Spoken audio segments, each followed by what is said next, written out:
Hello everyone. Today we will discuss linear differential equation of nth order with constant coefficients. Okay. So आज हम linear differential equation nth order की linear differential equation को with constant coefficient के साथ study करने वाले हैं. ठीक है. सो देखिए डिफरेंशियल इक्वेशन यहाँ पर एक वर्ड यूज हुआ है. तो डिफरेंशियल इक्वेशन तो आप बहुत अच्छी तरह से जानते हैं. An equation which contains the term of derivative is known as differential equation. मतलब कोई भी एक ऐसी इक्वेशन जिसमें डेरिवेटिव की टर्म्स जो होती है वो इन्वॉल्व होती है तो वो डिफरेंशियल इक्वेशन बोली जाती है. जैसे ये हमने एक इक्वेशन लिखी है. सो इसमें यहाँ पर जो फर्स्ट टर्म है वो किसकी है? डेरिवेटिव की टर्म है. सो ये डिफरेंशियल इक्वेशन है. या फिर और भी एग्जांपल्स आप दे सकते हैं. dx2 dx2 plus 3 dy/dx plus 7y equal to sine X. तो ये भी क्या है? आपकी एक डिफरेंशियल इक्वेशन है. बिकॉज इस इक्वेशन में जो टू टर्म्स हैं, फर्स्ट टू टर्म्स जो हैं वो डेरिवेटिव के लिए हैं. ये सेकंड ऑर्डर का डेरिवेटिव है एंड ये फर्स्ट ऑर्डर का डेरिवेटिव है. सो इसमें जो है ये डिफरेंशियल इक्वेशन है आपकी. अब आज की क्लास में हम बात करेंगे लीनियर डिफरेंशियल इक्वेशन की. किसकी बात करेंगे? लीनियर डिफरेंशियल इक्वेशन की. तो ठीक है. जैसे इस डिफरेंशियल इक्वेशन में ये डेरिवेटिव है dy/dx मीन्स ये क्या है? डेरिवेटिव है किसका? y का. एंड किसके रेस्पेक्ट में? x के रेस्पेक्ट में डेरिवेटिव है. सो इसका डिफरेंशियल हुआ है y का. सो ये डिपेंडेंट वेरिएबल है. एंड किसके रेस्पेक्ट में हुआ है? x के. सो ये इंडिपेंडेंट वेरिएबल है. ठीक है. तो ये चीज़ें आपको पता ही है. ठीक है. अब उसके बाद हमें देखना है कि लीनियर डिफरेंशियल इक्वेशन क्या होती है. पहले nth ऑर्डर की हम बाद में बात करेंगे. पहले हमें लीनियर डिफरेंशियल इक्वेशन को समझना है. तो लीनियर डिफरेंशियल इक्वेशन, कोई डिफरेंशियल इक्वेशन लीनियर कब होगी उसकी दो कंडीशंस होंगी हमारी. तो फर्स्ट कंडीशन क्या है कि आपको ये देखना है कि उस डिफरेंशियल इक्वेशन में जो डिपेंडेंट वेरिएबल है एक तो उसे देखना है. एंड उसके जितने भी डेरिवेटिव्स उस डिफरेंशियल इक्वेशन में हैं उन सभी की जो पावर होनी चाहिए वो कितनी होनी चाहिए? 1 होनी चाहिए. ठीक है. सो ये तो फर्स्ट कंडीशन है. एंड सेकंड कंडीशन क्या है कि जो डेरिवेटिव हैं वो और जो डिपेंडेंट वेरिएबल है वो आपस में मल्टीप्लाई में नहीं होने चाहिए. ठीक है. तो ये दो कंडीशन है किसी डिफरेंशियल इक्वेशन के लीनियर होने की. पहली कंडीशन क्या बताइए आप लोगों को कि जो डिपेंडेंट वेरिएबल है एक तो वो और एक उसके जितने भी डेरिवेटिव्स उस डिफरेंशियल इक्वेशन में हैं उन सभी की पावर जो होनी चाहिए वो 1 होनी चाहिए. और डेरिवेटिव्स और डिपेंडेंट वेरिएबल आपस में मल्टीप्लाई में नहीं होने चाहिए. देखिए कुछ एग्जांपल्स यहाँ पर देंगे हम और उनकी हेल्प से उसे हम समझेंगे. ठीक है.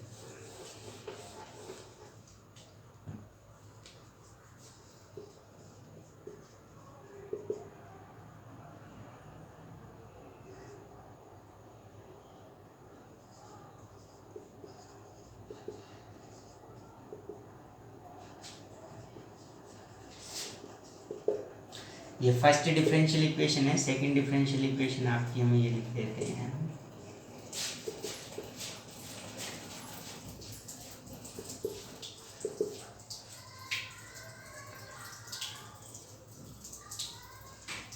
एंड थर्ड डिफरेंशियल इक्वेशन है आपकी d2y सेकंड ऑर्डर की मैं लिख देता हूँ यहाँ पर 3y dy/dx plus y equal to 0.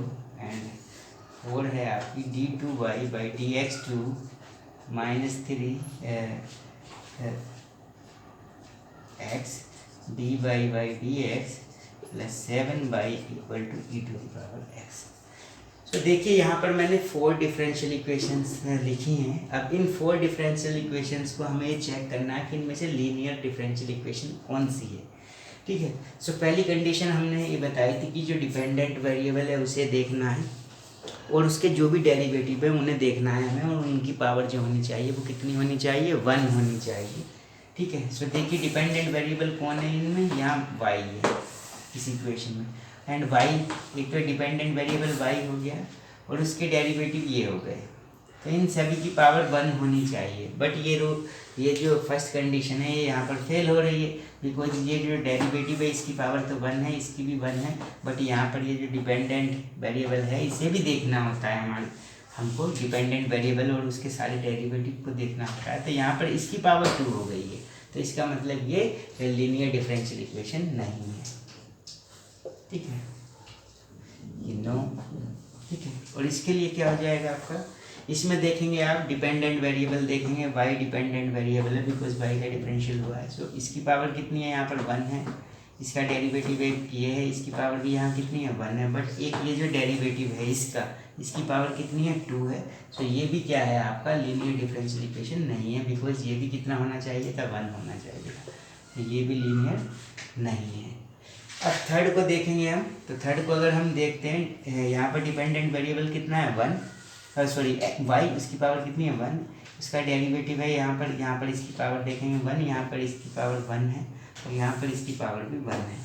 So first condition तो सेटिस्फाई हो गई है, लेकिन अब आपको सेकंड कंडीशन भी चेक करनी है। तो सेकंड कंडीशन में क्या है कि डेरिवेटिव और डिपेंडेंट वेरिएबल आपस में मल्टीप्लाई में नहीं होने चाहिए। तो यहाँ पर ये जो y जो डिपेंडेंट वेरिएबल है ये इसके साथ डेरिवेटिव के मल्टीप्लाई में आ गया है, इसका मतलब ये भी लीनियर नहीं है। ठीक है, उसके बाद फोर्थ इक्वेशन को देखेंगे हम।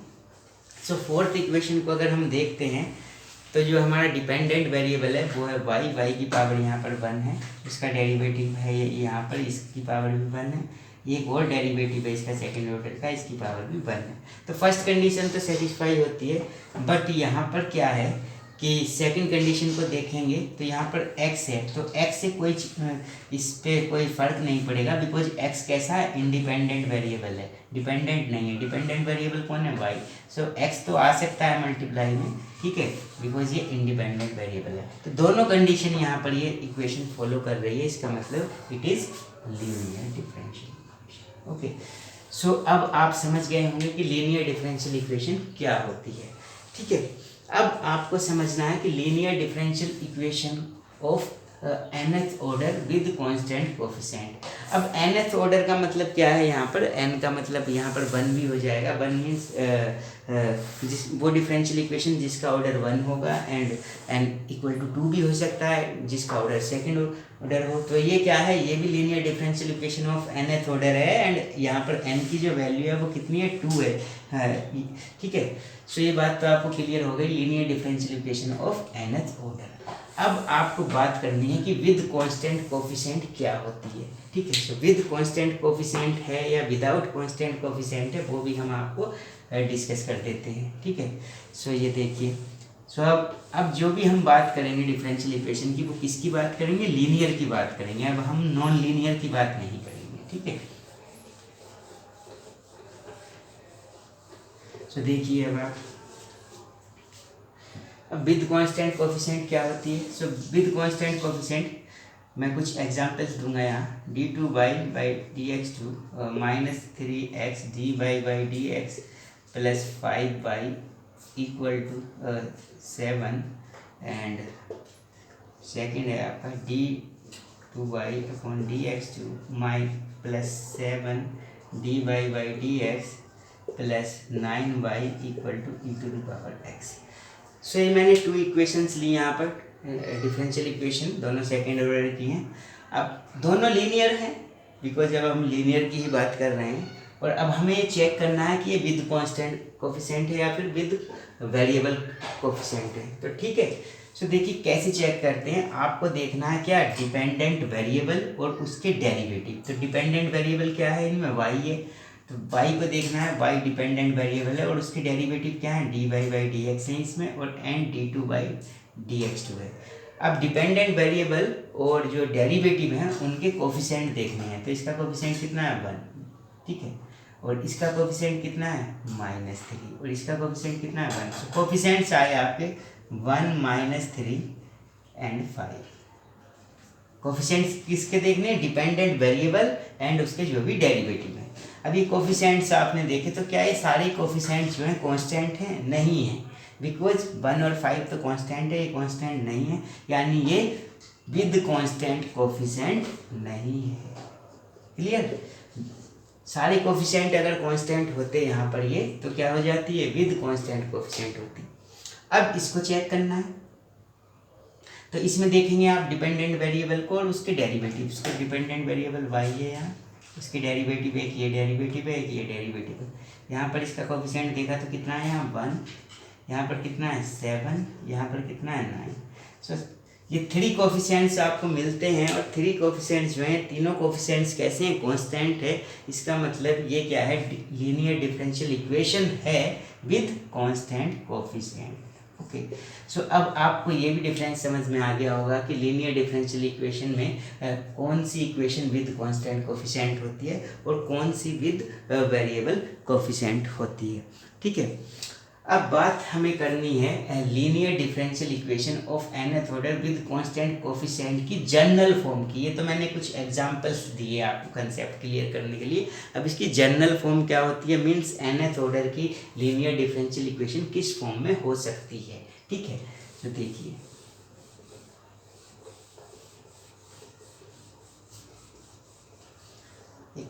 जनरल फॉर्म हम लिखेंगे लीनियर डिफरेंशियल इक्वेशन की nth ऑर्डर की। सो ये आप लिख सकते हैं ए एन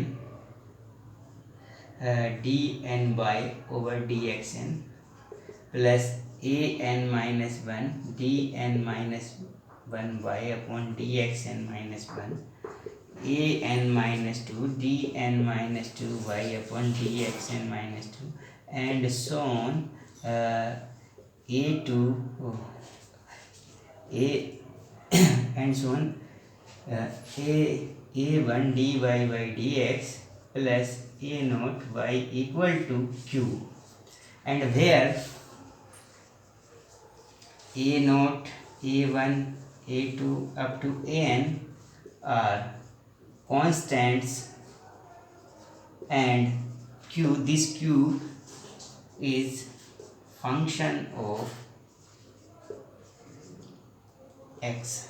ठीक है, सो ये जो है अब आपकी जनरल फॉर्म है linear differential equation of nth order की। ठीक है, और यहाँ पर ये जो हैं ये कोफिशिएंट जो हैं, ये सारे कोफिशिएंट्स हमने क्या बोला गया है इनको, A not a1 a2 up to an, ये सारे कोफिशिएंट्स कैसे हैं, इसके कांस्टेंट है। जब भी तो ये linear differential equation with constant coefficient बनेगी। ठीक है, एंड ये जो q है, ये q क्या है, फंक्शन है किसका, x का। x मीन्स जो यहाँ पर इंडिपेंडेंट वेरिएबल है। ठीक है, सो इसे हम बोलेंगे linear differential equation of nth order with constant coefficient की जनरल फॉर्म बोली जाएगी। ठीक है, सो देखिए कुछ बुक्स वाले यहाँ ए नोट, इस ए एन को ए नोट से इधर से स्टार्ट कर देते हैं, ए नोट a1 a2 a3। सो वो उनकी अपनी नोटेशन हो सकती है। ठीक है, बिकॉज ये होंगे सारे के सारे क्या, कॉन्स्टेंट्स ही होंगे। ठीक है, अब अगर आप इस डी अपॉन डी एक्स को, डिफरेंशियल ऑपरेटर को d से रिप्रेजेंट कर दें, कैपिटल D से, सो d2 अपॉन dx2 को किससे रिप्रेजेंट कर सकते हैं, d स्क्वायर से, एंड ऐसे ही nth ऑर्डर के लिए dn से रिप्रेजेंट कर सकते हैं। तो इसके प्लेस पे अगर आप y को तो इस साइड से कॉमन ले लें तो ये हो जाएगा dn अपॉन dxn। सो इसे आप लिख सकते हैं an d to the power n plus an minus 1 d to the power n minus 1 plus and so on, ये हो जाएगा a1 d plus a not. Okay, and ये जो y है ये कॉमन हो जाएगा, सो ये y equal to q। Okay, अब अगर आप इसमें देखें तो ये जो y का कोफिशिएंट्स है ये क्या है, ये d में पॉलिनोमियल है। ठीक है, ठीक है, d की टर्म्स हैं सारी और d में पॉलिनोमियल है। ठीक है, सो इसे, ये किसका फंक्शन है, d का फंक्शन है, तो इस फंक्शन को हम बोल सकते हैं फंक्शन ऑफ d। इसके प्लेस पे हम यूज कर सकते हैं function of d। So function of d into Y equal to q। So अब ये क्या हुई, ये क्या है आपकी linear differential equation of nth order with constant coefficient की शॉर्ट फॉर्म है। ये तो जनरल फॉर्म ये है, ये भी जनरल फॉर्म है, बट ये क्या है, इसकी शॉर्ट फॉर्म है। अब हम आगे किस फॉर्म को यूज़ करेंगे, इस फॉर्म को यूज़ करेंगे। तो ये क्या होती है, अब जब भी आपको F D Y equal to Q मिलता है, it means it is a linear differential equation of nth order with constant coefficient, and उसमें n जो है वो ऑर्डर जो है 1 भी हो सकता है, 2 भी हो सकता है, 3 भी हो सकता है, ठीक है। ओके, सो ये इसकी शॉर्ट फॉर्म होगी जनरल फॉर्म की, ठीक है। अब बात ये है कि इस linear differential equation with constant coefficient को हमें इसका सॉल्यूशन भी फाइंड करना है। कैसे सॉल्व करते हैं इस तरह की जो डिफरेंशियल इक्वेशंस अगर आपको मिलेंगी, सो उसके लिए सॉल्यूशन क्या होता है वो आप समझेंगे, ठीक है। सो देखिए, अब इसकी सॉल्यूशन को थोड़ा सा स्टडी कर लेते हैं। तो अब हम इसके प्लेस पे हमारी linear differential equation with constant coefficient को हम किससे रिप्रेजेंट कर रहे हैं, F D Y equal to Q से। अब इसके हम सॉल्यूशंस की बात करते हैं। सो सॉल्यूशन की बात करते हैं। सो इसके दो सॉल्यूशन होंगे। एक तो होता है इसका जनरल सॉल्यूशन, या फिर उसे हम बोल देते हैं complementary function. Complementary function, and ये होगा इसका आपका पर्टिकुलर इंटीग्रल, ठीक है। कॉम्प्लीमेंट्री फंक्शन को हम इन शॉर्ट सी एफ बोलेंगे, एंड पर्टिकुलर इंटीग्रल को हम शॉर्ट में पी आई बोलेंगे। सो इसके जो सॉल्यूशन होते हैं वो कॉम्प्लीमेंट्री फंक्शन होगा और एक पर्टिकुलर इंटीग्रल होगा। सो कॉम्प्लीमेंट्री फंक्शन जो होगा एक जनरल सॉल्यूशन होगा। तो जनरल सॉल्यूशन क्या होता है, जिसमें बहुत सारे सॉल्यूशंस जो है उसके हाइड होते हैं, छिपे हुए होते हैं, ठीक है। और वो किसकी फॉर्म में होता है, कांस्टेंट की फॉर्म में होता है, आर्बिट्रेरी कांस्टेंट्स की टर्म होती हैं उसमें, ठीक है। एंड पर्टिकुलर इंटीग्रल जो है ये भी ये क्या होगा, ये फ्री फ्रॉम कांस्टेंट होगा, आर्बिट्रेरी कांस्टेंट से फ्री होगा है, ठीक है। सो इन दोनों चीज़ों को भी हम स्टडी करेंगे। सो इसका जो कंप्लीट सॉल्यूशन बोला जाएगा इस डिफरेंशियल इक्वेशन का, तो सोल्व करने के लिए जब भी इसके सॉल्यूशन की बात आएगी तो इसका हमें कंप्लीट सॉल्यूशन लिखना होगा। So the complete solution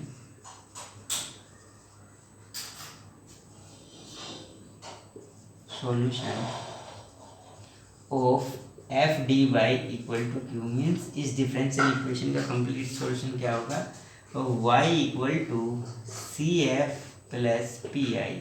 C F means complementary function and P I means particular integral. दोनों सॉल्यूशन को आप प्लस कर देंगे तो आपका क्या आ जाएगा, कंप्लीट सॉल्यूशन आ जाएगा। और यहाँ पर y क्या है, जो यहाँ पर डिपेंडेंट वेरिएबल होगा वही y की वैल्यू होगी। बिकॉज आपको पता है कि सॉल्यूशन का क्या मतलब है डिफरेंशियल इक्वेशन के, कि जो उसमें डिपेंडेंट वेरिएबल है उसकी वैल्यू को उसमें जो इंडिपेंडेंट वेरिएबल होगा उसकी टर्म्स में फाइंड करना, वो क्या होगा उस डिफरेंशियल इक्वेशन का सॉल्यूशन होता है, ठीक है। सो अगर आपके पास डिफरेंशियल इक्वेशन है F D Y equal to Q, तो इसका सॉल्यूशन क्या होता है, complete solution y equal to C F plus P I means complementary function plus particular integral. अब बात आती है कि हम इस डिफरेंशियल इक्वेशन को जब सॉल्व करेंगे तो हमें इन दोनों चीज़ों की ज़रूरत पड़ेगी, एक तो कॉम्प्लीमेंट्री फंक्शन और एक पर्टिकुलर इंटीग्रल। सो अब हमें इन दोनों चीज़ों को सीखना है कि कॉम्प्लीमेंट्री फंक्शन क्या होता है इसका और उसे कैसे हम फाइंड कर सकते हैं, ठीक है।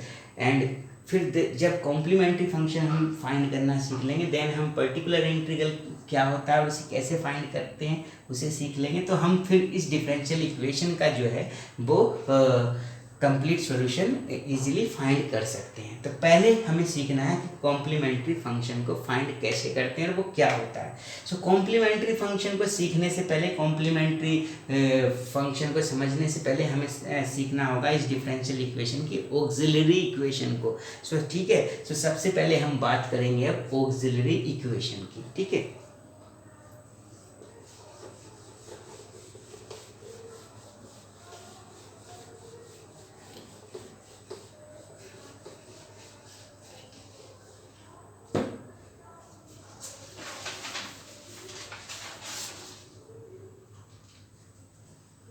So now auxiliary equation अब ऑक्सिलरी इक्वेशन को हमें स्टडी करना है एंड इन शॉर्ट आप इसे AE भी बोल सकते हैं, ठीक है, ऑक्सिलरी इक्वेशन को। अब आपके पास जो डिफरेंशियल इक्वेशन होगी वो F D Y equal to Q की फॉर्म में होगी। मतलब ये जो भी लीनियर डिफरेंशियल इक्वेशंस आपको मिलेंगी आप उसे इस फॉर्म में लिख सकते हैं। देखिए जैसे सपोज कोई भी एक लीनियर डिफरेंशियल इक्वेशन ले लेते हैं और उसे मैं इस फॉर्म में लिखकर आपको दिखा दूँगा कि वो इस जो भी linear differential equation with constant coefficient होगी वो इस फॉर्म में आ जाएगी। देखिए जैसे d2y/dx2 plus 3 dy/dx plus 5y equal to 7 है सपोज, ठीक है। तो अब इसमें हम क्या करेंगे, y को इस साइड से कॉमन ले लेंगे, सो d² dx2 plus 3d/dx plus 5 और y आपने कॉमन ले लिया। अब आपको ये पता है ये क्या होता है, डिफरेंशियल ऑपरेटर होता है, ठीक है। सो इसके प्लेस पे कितना हो जाएगा d² और ये कितना हो जाएगा 3, ये कितना हो जाएगा d एंड ये कितना हो जाएगा आपका 5 एंड ये कितना 7। अब इसमें आप देख सकते हैं ये क्या है, ये किसका फंक्शन है, d का फंक्शन है। सो इसे तो आप लिख सकते हैं fd एंड ये कितना है y एंड ये क्या है 7, इसको आप बोल सकते हैं q। सो कहने का मतलब जो ये लीनियर डिफरेंशियल इक्वेशन थी आपकी विद कांस्टेंट कोएफिशिएंट ये किस फॉर्म में आ गई, F D Y equal to Q की फॉर्म में आ गई। तो कहने का मतलब जो भी linear differential equation with constant coefficients होंगी वो सभी डिफरेंशियल इक्वेशन इस फॉर्म में लिखी जा सकती है। अब इस फॉर्म में अगर लिखी जा सकती हैं तो उनकी ऑक्सिलरी इक्वेशन क्या होती है उसे हमें समझना है, ठीक है।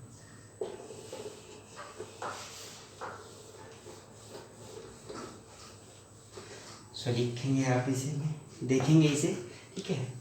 सो ऑक्सिलरी इक्वेशन क्या होगी, the auxiliary equation of F D Y equal to Q is F M equal to 0। Okay, so अगर आपके पास डिफरेंशियल इक्वेशन है F D Y is equal to Q तो उसकी ऑक्सिलरी इक्वेशन कैसे फाइंड करेंगे आप, क्या होगी एफ एम इक्वल टू 0। इसका मतलब क्या है, देखिए ये है आपका एफ डी, ठीक है। इसमें आप क्या करेंगे डी के प्लेस पे एम रिप्लेस कर देंगे, डी को जो है एम से रिप्लेस कर देंगे तो ये मिल जाएगा आपको एफ एम। देन इसे आप 0 के इक्वल पुट करने से एक इक्वेशन बन जाएगी आपकी एफ एम इक्वल टू 0। तो वो क्या बोली जाएगी, इस डिफरेंशियल इक्वेशन की ऑक्सिलरी इक्वेशन बोली जाएगी, ठीक है। जैसे फॉर एग्जांपल सपोज आपके पास है differential equation d2y/dx2 and -3 dy/dx plus 2y equal to sine X, ठीक है। अब इस डिफरेंशियल इक्वेशन को आप d की फॉर्म में लिखेंगे तो ये तो हो जाएगा आपका d² capital d² minus 3d ये फर्स्ट ऑर्डर का डेरिवेटिव प्लस 2 एंड y इधर से आप कॉमन ले सकते हैं तो साइन 3x। अब ये क्या हो गया आपका एफ डी हो गया, बिकॉज ये डी का फंक्शन है तो एफ डी हो गया आपका एंड ये क्यू हो गया। सो यहाँ पर एफ डी की वैल्यू कितनी मिली है आपको, d² माइनस 3d प्लस 2 और इस क्यू को बोल सकते हो आप साइन एक्स, ठीक है। सो ये किस फॉर्म में है, ये भी F D Y equal to Q की फॉर्म में। अब इसकी ऑक्सिलरी इक्वेशन कैसे फाइंड करेंगे, ऑक्सिलरी इक्वेशन के लिए आप इसमें d के प्लेस पे m पुट कर देते हैं, means F M equal to 0 क्या होती है ऑक्सिलरी इक्वेशन। एफ एम कैसे फाइंड करेंगे, इस d में d के प्लेस पे m पुट कर दीजिए तो कितना हो जाएगा d(m²) minus 3m plus 2 equal to 0। तो एक इक्वेशन बनी है आपको, ठीक है। ये ऑक्सिलरी इक्वेशन बोली जाएगी इस डिफरेंशियल इक्वेशन की। अब यहाँ पर एक बात ध्यान देने वाली और भी है कि जो ऑक्सिलरी इक्वेशन होती है वो क्या होती है, एक अलजेब्रिक इक्वेशन होती है, ये अलजेब्रिक इक्वेशन है। और इसमें ये भी बात आपको ध्यान देने वाली है कि यहाँ पर ये जो डिफरेंशियल इक्वेशन थी ये किस ऑर्डर की थी, सेकंड ऑर्डर की डिफरेंशियल इक्वेशन थी, बिकॉज हाईएस्ट ऑर्डर डेरिवेटिव कितना था इसमें, सेकंड ऑर्डर का था। तो जब आप इसकी ऑक्सिलरी इक्वेशन बनाएंगे तो वो भी कितने डिग्री की बनेगी, सेकंड डिग्री की बनेगी। मतलब अगर सेकंड ऑर्डर की डिफरेंशियल इक्वेशन है तो उसकी जो ऑक्सिलरी इक्वेशन आएगी वो कैसी आएगी, क्वाड्रेटिक आएगी। थर्ड ऑर्डर की है तो क्यूबिक आएगी। मतलब जो ऑर्डर है वो सेम आएगा डिफरेंशियल इक्वेशन का और ऑक्सिलरी इक्वेशन के इक्वल आएगा। ठीक, सो इस तरह से इसे बोलते हैं हम इस डिफरेंशियल इक्वेशन की ऑक्सिलरी इक्वेशन। ठीक है, अब बात कर लेते हैं हम ऑक्सिलरी इक्वेशन के बाद। जब इस इक्वेशन को हम सॉल्व करेंगे, तो हमें कुछ m की वैल्यूज़ मिलेंगी, 2 वैल्यूज़ मिलेंगी। मतलब वो इस इक्वेशन के रूट्स होंगे। ठीक है, सो अगर जैसे हम इसे सॉल्व कर लेते हैं, सो कैसे सॉल्व करेंगे, 2 के आपको फैक्टर करने हैं, ऐसे फैक्टर जिनका सम जो होना चाहिए वो कितना होना चाहिए, 3। सो 2 बन जाए, 2 होता है तो 3 को आप स्प्लिट कर सकते हैं, 2m minus m plus 2 equal to 0। And अब आप फर्स्ट पेयर से m कॉमन ले सकते हैं तो m माइनस 2, एंड यहाँ से -1 कॉमन लेंगे तो m minus 2। Again you can take m minus 2 common. So आपको कितना मिलेगा, m minus 2, m minus 1। So जब आप फर्स्ट फैक्टर को 0 के इक्वल पुट करेंगे तो m की वैल्यू 2, एंड जब सेकंड को पुट करेंगे तो 1। सो यहाँ पर आप कितने रूट्स मिले, इसके 2 रूट्स मिले। सो इन रूट्स को बोलते हैं हम रूट्स ऑफ ऑक्सिलरी इक्वेशन। मतलब ये किसके रूट्स हैं, ऑक्सिलरी इक्वेशन जो थी आपकी ये उसके रूट्स हैं, तो इसे बोलेंगे रूट्स ऑफ ऑक्सिलरी इक्वेशन। तो अब हमने क्या सीखा कि जो डिफरेंशियल इक्वेशन थी F D Y equal to Q, उसकी ऑक्सिलरी इक्वेशन को फाइंड करना हमने सीखा। ठीक है, देन उसके रूट्स फाइंड करने हमने सीखा। अब इन रूट्स के बिहाफ पर हम आगे क्या स्टडी करेंगे कि जो F D Y equal to Q है उसका कॉम्प्लीमेंट्री फंक्शन क्या होता है और उसे कैसे फाइंड हम करते हैं। ये किस पे डिपेंड करेगा, ये ऑक्सिलरी इक्वेशन के जो रूट्स हैं उनकी नेचर पे डिपेंड करेगा कि वो रियल रूट्स हैं, कॉम्प्लेक्स रूट्स हैं, या फिर वो इक्वल हैं, अनइक्वल हैं। ठीक है,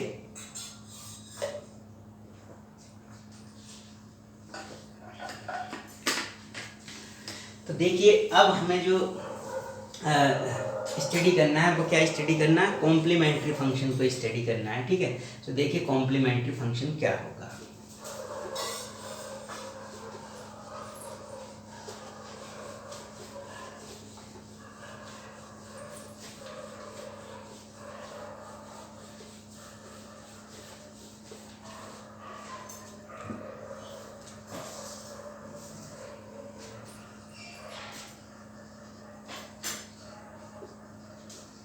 complementary function, and in short आप इसे क्या बोलते हैं, सी एफ। ठीक है, सो सी एफ क्या होगा।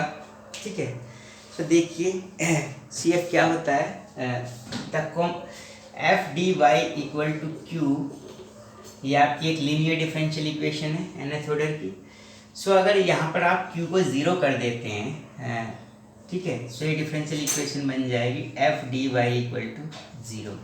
तो इसमें जो इस डिफरेंशियल इक्वेशन, ये जो न्यू डिफरेंशियल इक्वेशन है बनी, तो इसका जो सॉल्यूशन होगा, मतलब सॉल्यूशन का मतलब y की वो वैल्यू जो इस डिफरेंशियल इक्वेशन को सेटिस्फाई करेगी, तो वो क्या होगा, वो इस डिफरेंशियल इक्वेशन का तो सॉल्यूशन होगा।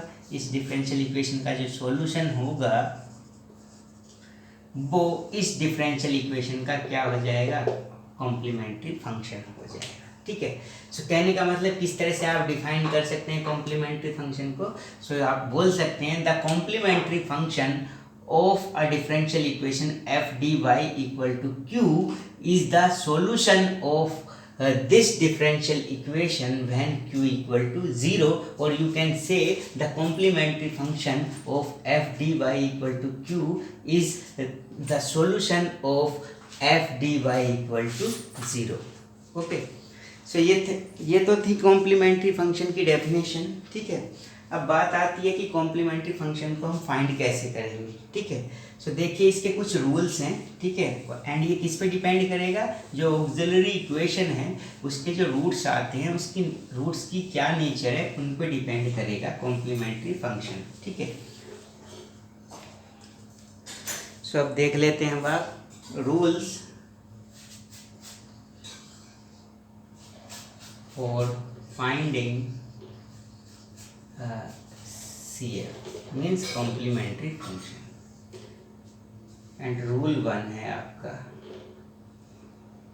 अब देखिए फर्स्ट रूल देखेंगे, इसमें क्या है कि आपने कोई डिफरेंशियल इक्वेशन थी F D Y equal to Q, इसकी ऑक्सिलरी इक्वेशन फाइंड की एंड इससे आपको ऑक्सिलरी इक्वेशन के रूट्स मिले।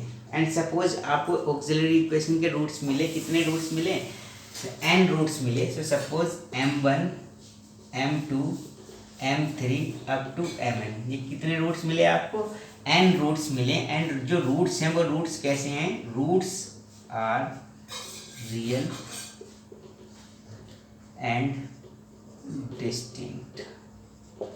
ठीक है, तो कहने का मतलब अब जो भी आपको रूट्स मिले हैं वो रियल रूट्स मिले हैं, डिस्टिंक्ट मिले हैं, मतलब सबकी वैल्यू जो है वो अलग अलग है। कोई भी रूट्स कोई भी दो रूट्स सेम नहीं है मतलब। ठीक है, तो इस केस में आप सी एफ कैसे लिखेंगे? तो सी एफ कॉम्प्लीमेंट्री फंक्शन क्या होगा?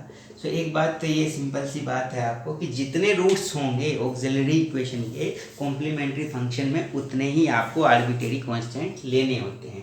ठीक है, होंगे उसमें कॉम्प्लीमेंट्री फंक्शन में उतने ही आर्बिट्रेरी कांस्टेंट। सो देखिए आपके n कांस्टेंट्स होंगे यहाँ पर, क्योंकि यहाँ पर n जो है वो रूट्स हैं। तो रूल ये है c1 e to the power m1x, मतलब जो फर्स्ट रूट है m1x, plus c2 next arbitrary constant e to the power m2x and so on cn e to the power mnx। And x क्या है यहाँ पर? x है इस dependent variable, इस डिफरेंशियल इक्वेशन में f dy में इक्वल टू q में, ये y तो डिपेंडेंट वेरिएबल है एंड q जो फंक्शन है ये किसका है? x का फंक्शन, मतलब इंडिपेंडेंट वेरिएबल का। सो वो जो इंडिपेंडेंट वेरिएबल है डिफरेंशियल इक्वेशन में वही ये x है।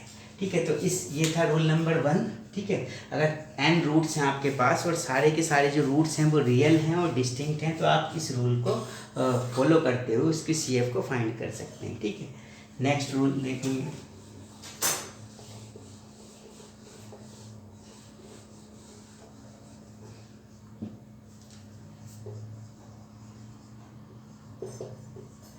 When any two roots of AE are real and equal। ठीक है, अब ये रूल नंबर 2 किसके लिए है? कि जब ऑक्सिलरी इक्वेशन के जो रूट्स आएंगे उनको रियल होंगे और इक्वल होंगे। तो हम यहाँ पर बात ये कर लेते हैं कि ऑक्सिलरी इक्वेशन के n रूट्स ना लेके ये बात कर रहे हैं। ठीक है, कि उसके 2 रूट्स हैं और 2 रूट्स जो हैं वो इक्वल हैं और रियल हैं। तो उस सपोज जैसे 2 रूट्स होंगे आपके m1 m2 होते हैं, तो ये तो अलग अलग रूट्स हैं, डिस्टिंक्ट हैं। हम ये मान रहे हैं कि दोनों रूट्स की वैल्यू कितनी है? सेम है, m है और रियल है वैल्यू। ठीक है, तो इस केस में सी एफ क्या होगी? c1 e to the power first root कितना है? m, so mx, plus c2 e to the power कितना है? Second root m, so mx। But यहाँ पर दोनों रूट सेम है तो यहाँ पर आप x का मल्टीप्लाई भी करेंगे। ठीक है, सो ये रूल होगा आपका। ठीक है, अगर इसी तरह से आपके पास 2 रूट्स की जगह 3 रूट्स सेम हो जाते तब आप सी एफ कैसे लिखते? सी एफ हो जाती तब आपकी c1 e to the power mx plus x, because ये सेम है, c2 e to the power mx, plus ये थर्ड भी सेम है तो यहाँ x के बाद x स्क्वायर आ जाता and c3 e to the power mx। ठीक है, और अगर मान लो 3 रूट्स आपके सेम हैं एंड फोर्थ जो रूट है आपका वो अलग है कोई और m1 m4 है मान लो, सो वो तो सिंपल आपका लिखा जाता c3 के बाद आ जाता c4 e to the power m4x। ठीक है, अगर m5 भी होता तो यहाँ पर आ जाता आपका c4 के बाद c5 e to the power m5x, because ये तो सब ये दोनों रूट तो डिस्टिंक्ट हैं, अलग अलग हैं, तो यहाँ पर तो आपको एक्स स्क्वायर या एक्स क्यूब लेने की ज़रूरत ही नहीं। ठीक है, तो इस तरह से आप इस केस में रूल नंबर 2 से कॉम्प्लीमेंट्री फंक्शन फाइंड कर सकते हैं। ठीक है, अब रूल 3 को देखेंगे आप।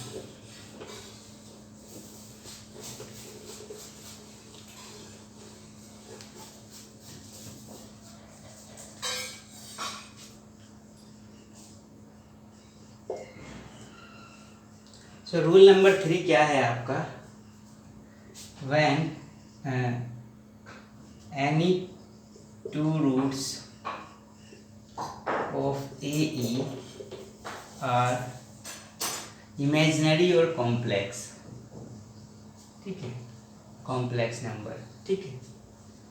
सो अगर रूट्स जो है वो कॉम्प्लेक्स नंबर की फॉर्म में है तो कॉम्प्लेक्स नंबर की फॉर्म में, अब हम ये सपोज कर लेते हैं कि रूट्स जो है हमारे पास 2 रूट्स हैं, बिकॉज 2 से ज़्यादा भी होंगे तो हम उसके लिए भी CF फाइंड कर सकते हैं, बिकॉज फर्स्ट फॉर्मूला हमने nth रूट के लिए फाइंड कर लिया है, ठीक है, हम बता चुके हैं आपको, ठीक है। तो हम ले लेते हैं कि जो रूट्स हैं हमारे पास वो इमेजिनरी रूट्स हैं, कितने रूट्स हैं, complex roots alpha plus minus iota beta. So मतलब इसमें 2 रूट्स हैं, एक तो अल्फा प्लस आयोटा बीटा और एक अल्फा माइनस आयोटा बीटा, यानी CF में जो है वो कितने कांस्टेंट आएंगे, 2 कांस्टेंट आएंगे, ठीक है। सो जो जनरल फॉर्मूला है हमारा इस केस में जो होता है C1 e to the power m1x plus C2 e to the power m2x होता है 2 रूट्स के लिए। अब m1 की वैल्यू है यहाँ पर alpha plus iota beta and m2 की है अल्फा माइनस आयोटा बीटा। सो इस फॉर्मूले को ही हम इसमें यूज कर लेते हैं, यहाँ पर इसकी वैल्यू पुट कर देते हैं एंड देन हमें इससे एक शॉर्ट फॉर्म मिल जाती है इसकी, तो हम ये फॉर्मूला ना यूज़ करके एक शॉर्ट फॉर्म यूज़ कर लिया करेंगे CF लिखने के लिए। इस केस में जब रूट्स कैसे हुआ करेंगे, कॉम्प्लेक्स फॉर्म में हुआ करेंगे या फिर इमेजिनरी हुआ करेंगे, तो CF हो जाया करेगी आपकी e to the power alpha x, alpha means जो रियल पार्ट होगा इसमें, into C1 cos beta x, beta means जो इमेजिनरी पार्ट होगा वो एंगल में आएगा, plus C2 sine beta x, ये साइन के साथ भी बीटा आएगा। सो इस तरह से आप जब कॉम्प्लेक्स रूट्स दो आपके कॉम्प्लेक्स रूट्स होंगे तब आप क्या करेंगे, आप उसका कॉम्प्लीमेंट्री फंक्शन इस रूल से फाइंड कर सकते हैं, ठीक है। सो इसके बाद रूल नंबर 3 के बाद अब आप देखेंगे rule number 4। So rule number 4 में देखिए क्या होगा,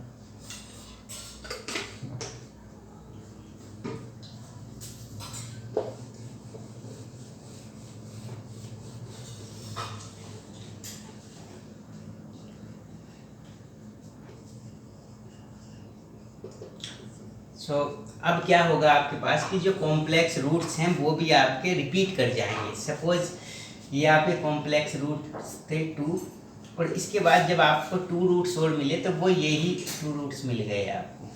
कहने के का मतलब ये जो रूट्स का पेयर था आपका, एक 2 रूट्स का पेयर था, ये बिल्कुल same as it is repeat हो गया, यानी टोटल 4 रूट्स मिले आपको। सो इस केस में आप CF कैसे लिखेंगे, सो CF हो जाएगी आपकी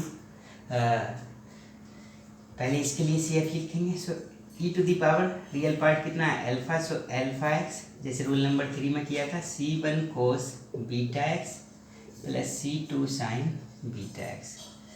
अब इसके लिए CF लिखना है, बिकॉज ये दोनों सेम है तो यहाँ पर क्या करेंगे आप x से मल्टीप्लाई करेंगे, ठीक है, प्लस x जैसे आपने रूल नंबर 2 में किया था, ठीक है। सो x अब इसके लिए लिखेंगे, सो कितना होगा e to the power alpha x, यहाँ पर आएगा C1 C2 यहाँ पर यूज कर लिया आपने तो C3 कोस बीटा x प्लस C3 के बाद नया कांस्टेंट क्या होगा C4 साइन बीटा x। तो इस तरह से आप इस केस में कॉम्प्लीमेंट्री फंक्शन को फाइंड कर सकते हैं जब आपके कॉम्प्लेक्स रूट जो हैं वो रिपीट कर जाते हैं, ठीक है।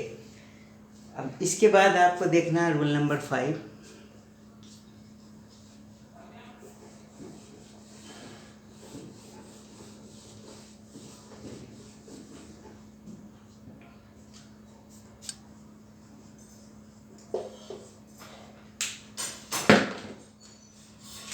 when any two roots of AE are irrational numbers, ठीक है। अब बात करते हैं हम कि रूट्स जो मिले हैं हमें ऑक्सिलरी इक्वेशन के वो इरेशनल मिले हैं और ट्रू रूट्स की बात कर रहे हैं फिलहाल हम। तो इरेशनल का मतलब इस टाइप से 2 प्लस रूट 3 ये इरेशनल रूट है और जैसे 2 माइनस रूट 3 लिख देते हैं ये भी इरेशनल है, ठीक है, बिकॉज ये रेशनल नंबर है, इरेशनल दोनों का सम करोगे तो इरेशनल आएगा। सो इस तरह से अगर आपको रूट्स मिलते हैं तो ये m1 हो जाएगा आपका, ये m2 हो जाएगा। तो एक तो मेथड ये है कि आप सिंपल ये वाला फॉर्मूला यूज़ करते हैं बिकॉज ये रियल रूट्स हैं। सो c1 e⁻m1x plus c2 e⁻m2x। तो अगर ये फॉर्मूला भी यूज़ करेंगे आप तो ये भी सही माना जाएगा, ठीक है। और जब हम इस फॉर्मूले को इसमें थोड़ा सा ट्रिग्नोमेट्री यूज़ कर लेते हैं, ठीक है, तो हम इसे किस फॉर्म में ले आते हैं, साइन और कोस की फॉर्म में भी ले आते हैं, ठीक है। सो वो देखिए उस फॉर्म में भी आप आंसर दे सकते हैं अगर आपके पास इरेशनल रूट्स हैं, ठीक है। तो दोनों आंसर सही माने जाएंगे, चाहे तो आप इस सिंपल फॉर्मूला यूज कर लीजिए c1 e⁻m1x plus c2 e⁻m2x, या फिर आप ऐसे कर लेते हैं। सो लेट हमने ये सपोज कर लिया कि हमारे पास जो रूट्स हैं वो इरेशनल है, alpha plus minus under root beta, ठीक है। आयोटा नहीं है यहाँ पर बिकॉज कॉम्प्लेक्स नहीं है, तो इसमें दो रूट्स हैं ये आपके, एक तो ये रूट्स है और एक ये है। सो इस केस में आप कैसे करेंगे, तो एक तो बात मैंने आपको बताई c1 e⁻m1x plus c2 e⁻m2x, या तो ये यूज़ कर लीजिए m1 के प्लेस पे ये, m2 के प्लेस पे ये भी सही माना जाएगा। या फिर आप इसे शॉर्ट फॉर्म में यूज़ कर सकते हैं, उसका मैं फॉर्मूला बता रहा हूँ। सो इस केस में आप CF क्या लिख सकते हैं, CF हो जाएगी इस केस में आपका e⁻α मतलब रेशनल वाला पार्ट कितना है alpha x into c1 cos hyperbolic, ये कितना है irrational part root beta x plus c2 sine hyperbolic root beta x। बस ये बात याद रखनी है, अगर ये कॉम्प्लेक्स होते हैं, यहाँ आयोटा होता तो यहाँ हाइपरबोलिक नहीं आता है, बट अगर यहाँ पर ये इरेशनल है तो हाइपरबोलिक आ जाएगा, ठीक है। सो ये था आपका रूल नंबर 5। अब रूल नंबर 6 देखेंगे। अब रूल नंबर 6 में क्या होगा कि जब रूट्स कैसे होंगे, इरेशनल होंगे, बट वो कैसे हो जाएंगे, रिपीट कर जाएंगे। सपोज ये 2 रूट्स आपके इरेशनल ये थे, 2 रूट्स और आपको मिले, वो भी क्या मिल गए आपको, यही मिल गए, मतलब रिपीट कर गए, ये पेयर जो है वो रिपीट हो गया। तो इस केस में CF कैसे लिखेंगे, पहले इस केस में आप CF लिखिए, क्या होती है इस केस में CF, ये आपके सामने लिखिए, ठीक है। So e⁻α c1 cos hyperbolic root beta x plus c2 sine hyperbolic root beta x। तो इसके लिए आपने लिखी CF। अब इसके लिए लिखनी है तो बिकॉज ये और ये सेम है, सो यहाँ पर आप क्या कर लेंगे, प्लस x से मल्टीप्लाई करेंगे एंड इसके लिए लिखेंगे तो कितना e⁻α c1 c2 आपने यहाँ यूज़ कर लिया, तो यहाँ पर आएगा c3 cos root beta cos hyperbolic root beta x plus c4 sine hyperbolic root beta x। Okay, तो इस तरह से ये जो हमने ऑक्सिलरी इक्वेशन फाइंड की थी एंड उनके रूट्स का नेचर देखा हमने कि वो रियल थे, इमेजिनरी थे, इक्वल थे, अनइक्वल थे, या फिर रैशनल थे, इरेशनल थे। सो उनका नेचर देखते हुए हमने ये 6 रूट्स को स्टडी किया, ठीक है। और इन 6 रूल को स्टडी किया। इन 6 रूल से हम अब किसी भी डिफरेंशियल इक्वेशन जो f/= q means linear differential equation with constant coefficient होगी, उसकी कॉम्प्लीमेंट्री फंक्शन को फाइंड कर सकते हैं। Okay, thank you.